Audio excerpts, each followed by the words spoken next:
General Dynamics created the F-16 Fighting Falcon as a single-engine multirole fighter aircraft for the United States Air Force. Initially designed for air superiority, it has evolved into a successful all-weather multirole aircraft. Since production began in 1976, over 4,600 have been built. Although the U.S. Air Force is no longer purchasing F-16s, export customers continue to purchase improved versions. In 1993, General Dynamics sold its aircraft manufacturing business to the Lockheed Corporation, which later became part of Lockheed Martin after a merger with Martin Marietta in 1995.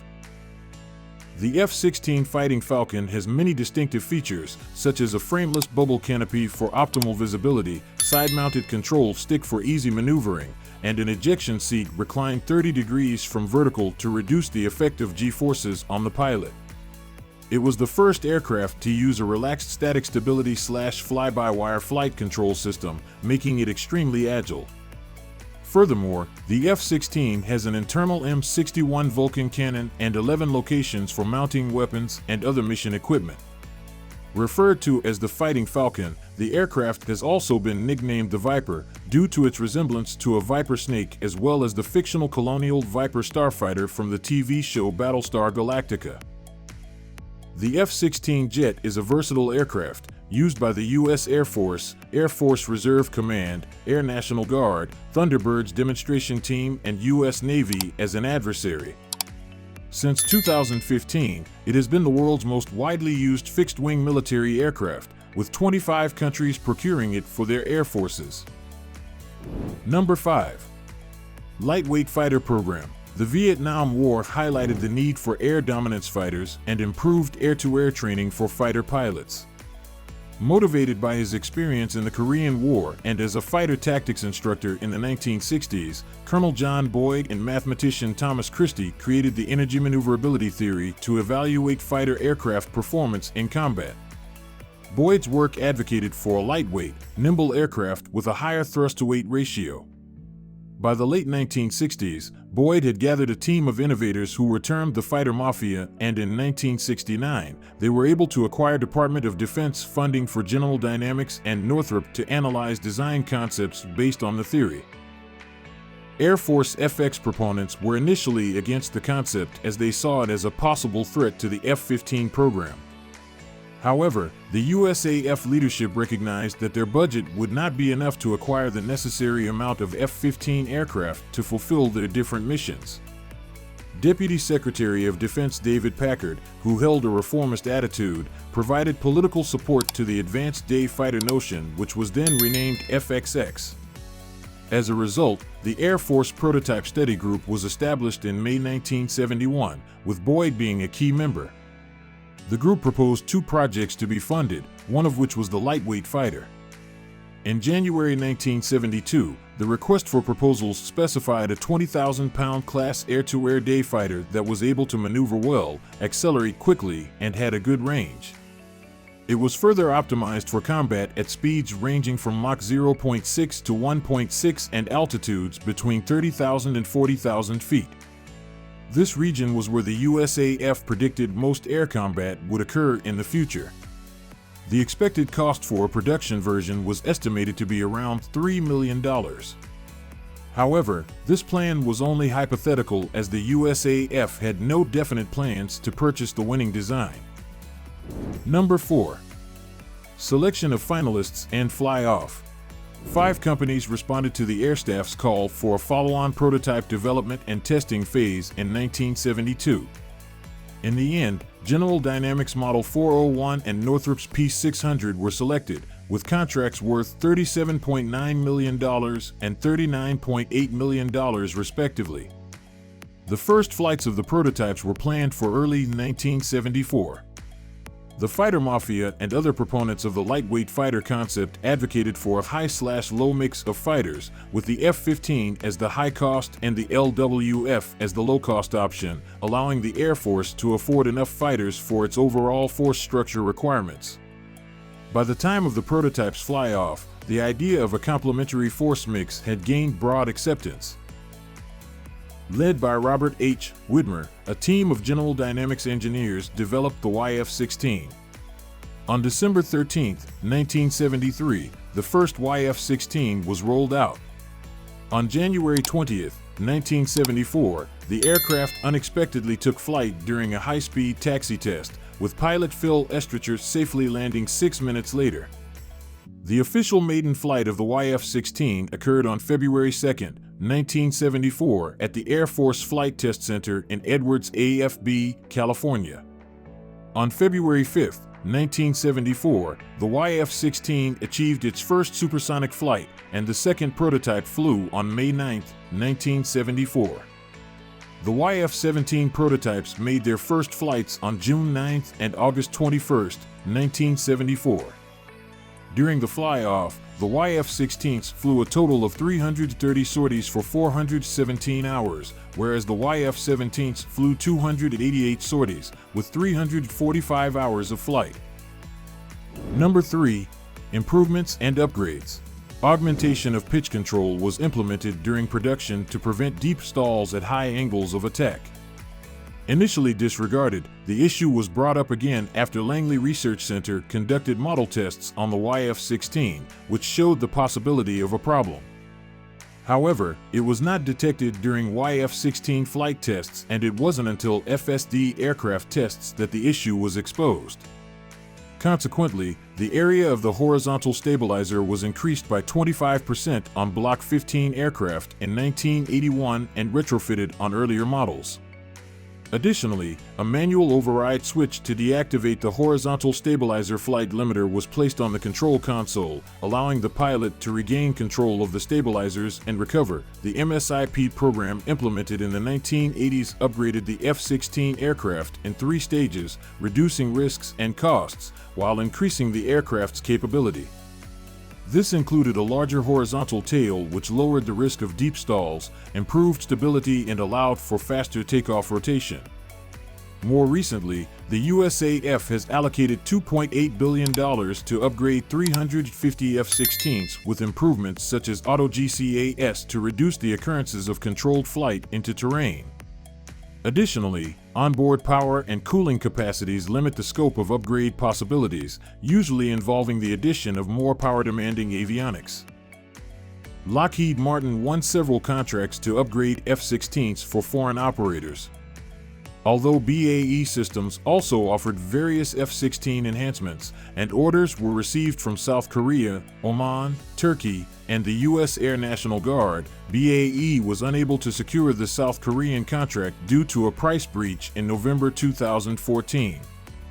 In 2012, the U.S. Air Force gave the total upgrade contract to Lockheed Martin. Upgrades included Raytheon's center display unit, which replaced numerous analog flight instruments with a single digital display. In 2013, budget cuts due to sequestration caused uncertainty regarding the USAF's ability to carry out the Combat Avionics Programmed Extension Suite part of secondary programs such as Taiwan's F-16 upgrade. Air Combat Command's General Mike Hostage stated that if faced with a choice between a Service Life Extension Program or CAPES, he would prioritize SLEP to keep the aircraft flying. In response to talk of canceling CAPES, Lockheed Martin offered a fixed-price upgrade package to foreign users. CAPES was not included in the Pentagon's 2015 budget request. The USAF, however, said the upgrade package will still be available for Taiwan's Republic of China Air Force, and Lockheed Martin noted that some common elements with the F-35 will help to keep the radar's unit costs down. In 2014, the USAF issued a Request for Information (RFI) to SLEP 300 F-16C/DS. Number 2. Cockpit and ergonomics.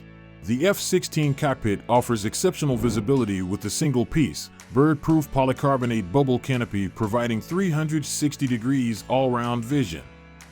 It gives a 40 degrees look-down angle to the side of the aircraft and 15 degrees down over the nose. The pilot seat is elevated to further improve the view. The F-16 lacks a forward bow frame, which is an obstruction to a pilot's forward vision. The ACES 20/0 ejection seat is reclined at an unusual tilt-back angle of 30 degrees, while most fighters have a tilted seat of 13 to 15 degrees. This can accommodate taller pilots and increase G-force tolerance, but has been linked to reports of neck ache, possibly due to incorrect headrest usage. As subsequent fighters of the USA have opted for a more moderate tiltback angle of 20 degrees. Due to the angle of the seat and the thickness of the canopy, the ejection seat does not feature canopy breakers for emergency exit. Instead, the entire canopy must be released prior to the rocket firing of the seat. The F-16 fighter jet is controlled by a sidestick controller and an engine throttle, as well as conventional rudder pedals. To improve the pilot's control of the aircraft during high-G maneuvers, all switches and function controls were moved to centralized hands-on throttle and stick (HOTAS) controls. The sidestick controller sends electrical signals via the FBW system to adjust flight control surfaces and was given play to avoid over-rotation on takeoff. Since the introduction of the F-16, HOTAS controls have become a common feature on modern fighters. The F-16 features a head-up display that projects flight and combat information in front of the pilot without interrupting their view. This allows the pilot to keep their head out of the cockpit and improve their situational awareness. Additionally, the F-16 has multifunction displays with a primary flight display, typically showing radar and moving maps, and a system display, presenting information about the engine, landing gear, slat and flap settings, and fuel and weapon status. Initially, the F-16A/B had monochrome cathode ray tube displays, which were replaced by color liquid crystal displays on the Block 5052. The midlife update also introduced night vision goggles compatibility. From Block 40 onwards, the Boeing Joint Helmet-Mounted Cueing System allows pilots to target with AIM-9X missiles, regardless of the HUD, by simply facing their head in the desired direction. This approach offers high off-boresight missile capabilities. Number 1. Fire Control Radar. The F-16A/B's Westinghouse and /APG-66 Fire Control Radar was designed with a slotted planar array antenna to fit the aircraft's smaller nose. It provides 4 operating frequencies within the X-band, offering 4 air-to-air and 7 air-to-ground modes for combat day or night, even in bad weather. The APG-66V2 model of the Block 15 added extra power and reliability, increasing range in cluttered or jammed environments. The Midlife Update program added the more advanced APG-66-2A model with higher speed and memory. The F-16C/D Block 25 introduced the APG-68, a more advanced version of the APG-66, with greater range and resolution, as well as 25 operating modes, including ground mapping, Doppler beam sharpening, ground moving target indication, see target, and track while scan for up to 10 targets. The Block 4042S APG-68V1 model added full compatibility with Lockheed Martin low-altitude navigation and targeting infrared for night pods, as well as a high PRF pulse Doppler track mode to provide interrupted continuous wave guidance for semi-active radar homing missiles like the AIM-7 Sparrow. The Block 5052 F-16s have the more reliable APG-68, featuring a programmable signal processor employing very high-speed integrated circuit technology. The advanced Block 5052 are equipped with the APG-68V9 radar, providing improved air-to-air detection range by up to 30% along with a synthetic aperture radar mode for high-resolution mapping and target detection-recognition. In August 2004, Northrop Grumman was contracted to enhance the APG-68 radars of Block 40/42/50/52 aircraft to the 10 standard. This provides all-weather autonomous detection, targeting for GPS-aided precision weapons, SAR mapping, terrain-following radar modes, as well as interleaving of all modes. Northrop Grumman's and /APG-80AE SA radar has been installed on the F-16E/F. To upgrade this radar, they developed the Scalable Agile Beam Radar, APG-83. In July 2007, Raytheon announced the development of a next-generation radar based on their and /APG-79AE SA as an alternative to Northrop Grumman's and /APG-68 and /APG-80. On February 28, 2020, The USAF ordered Northrop Grumman to extend the service life of the F-16s to at least 2048 with the APG-83 Scalable Agile Beam Radar as part of their service life extension program. Thanks for watching. Don't forget to like and subscribe to the Downloadable Mind YouTube channel. Have a nice day and see you again. Goodbye.